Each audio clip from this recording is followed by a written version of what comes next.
ಸ್ವಾಗತ ನಮ್ಮ ಸಂಸ್ಕೃತಿ ಚಾನೆಲ್ಗೆ. ಲಕ್ಷ್ಮೀ ಪೂಜೆ ಮಾಡುವಾಗ ಈ ಅಂದರೆ ಹೊಸದಾಗಿ ಮಾಡ್ತಾ ಇರ್ತಾರೆ, ಅವರಿಗೆ ಗೊತ್ತಾಗೋದಿಲ್ಲ ಅಂಥವ್ರಿಗೆ ಹೇಳ್ತಾ ಇದ್ದೇನೆ. 2 ತುಪ್ಪ ದೀಪನ ಹಚ್ಚಬೇಕು, ಆರತಿಗೆ 2 ಬೇರೆ ಹಚ್ಚಬೇಕು. 5 ದಿನಸಿನ ಹಣ್ಣು ಮತ್ತು ಸ್ವೀಟನ್ನು ಇಡಬೇಕು. ಕಡಲೆ ನೆನೆ ಇಡಬೇಕು, ಕಡಲೆಕಾಳು.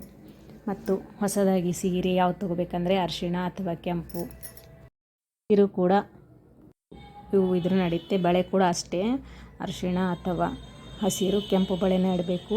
ಇಟ್ಟು ದೇವಿಯ ಮುಂದೆ ಮಾಡಬೇಕು. ಬೆಳ್ಳಿ ತಂಬಿಗೆ ಇದ್ದರೆ ಬೆಳ್ಳಿ ತಂಬಿಗೆನ ಇಟ್ಟು ಅದಕ್ಕೆ ಮಂಗಳಸೂತ್ರ, ಅರಿಶಿಣ ಕುಂಕುಮ ಎಲ್ಲ ಹಚ್ಚಿ ಚೆನ್ನಾಗಿ ತೊಳೆದು ಅರಿಶಿಣ ಕುಂಕುಮನ ಹಚ್ಚಿ ಮಂಗಳಸೂತ್ರ ಕಟ್ಟಿ 5 ಸಾರಿ ಆದರೂ 11 ಸಾರಿ ಆದರೂ ಅಕ್ಕಿನ ಒಳಗಡೆ ತುಂಬಬೇಕು. ಮೊದಲನೇದಾಗಿ ಅರಿಶಿಣ ಕುಂಕುಮ ಹಾಕಿರ್ತೀರ, ಅಕ್ಕಿಯಲ್ಲಿ ಮೊದಲು ಅರಿಶಿಣ ಬೋಟನ್ನು ಹಾಕಬೇಕು, ಅಡಿಕೆ ಹಾಕಬೇಕು, ಕಾಲುಂಗರ ಬೇಕಾಗುತ್ತೆ, ಬಳೆ ಇವೆಲ್ಲ ಬೇಕಾಗುತ್ತೆ.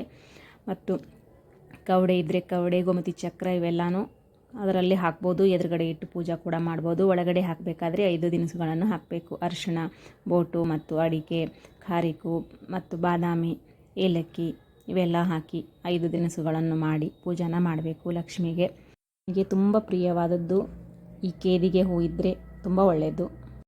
2 ವಿಧವಾಗಿ ಮಾಡ್ಬೋದು. ಒಂದು ತಂಬಿಗೆಯಲ್ಲಿ ನೀರು ಹಾಕಿ ಅರಿಶಿಣ ಕುಂಕುಮ ಬಂಗಾರದ ಉಂಗುರವನ್ನು ಹಾಕಿ ಮಾಡಬೇಕು. ಇಲ್ಲಾಂದರೆ ಅಕ್ಕಿ ಅವೆಲ್ಲ ಹಾಕಿ ಮಾಡಬೇಕು. ಮೊದಲೇ ಹೇಳಿದ ಹಾಗೆ ಡ್ರೈ ಫ್ರೂಟ್ಸ್ಗಳು, ತತ್ತಿ, ಬಾದಾಮಿ, ಖಾರಕ್ಕೆ ಹಾಕಿ ಮಾಡ್ಬೋದು.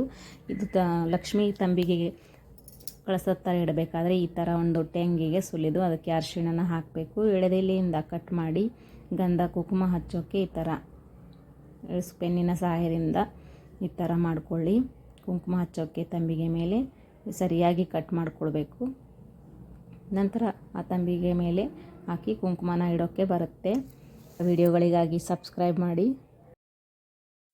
ನಮ್ಮ ವಿಡಿಯೋಗಳು ಇಷ್ಟ ಆದರೆ ಲೈಕ್ ಮಾಡಿ, ಇನ್ನೊಬ್ಬರಿಗೂ ಶೇರ್ ಮಾಡಿ. ಇನ್ನೇನು ನಾಳೆ ಶ್ರಾವಣ ಮಾಸದ ಶುಕ್ರವಾರ ಈ ಪೂಜೆ ಮಾಡೋರಿಗೆ ಸಹಾಯ ಆಗುತ್ತೆ.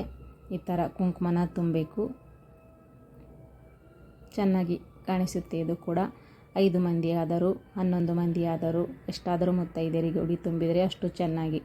5 ಮಂದಿಗೆ ಆದರೂ ಆಗಲ್ಲ ಅಂದರೆ ಇಬ್ಬರಿಗಾದರೂ ಉಡಿಯನ್ನು ತುಂಬಬೇಕು.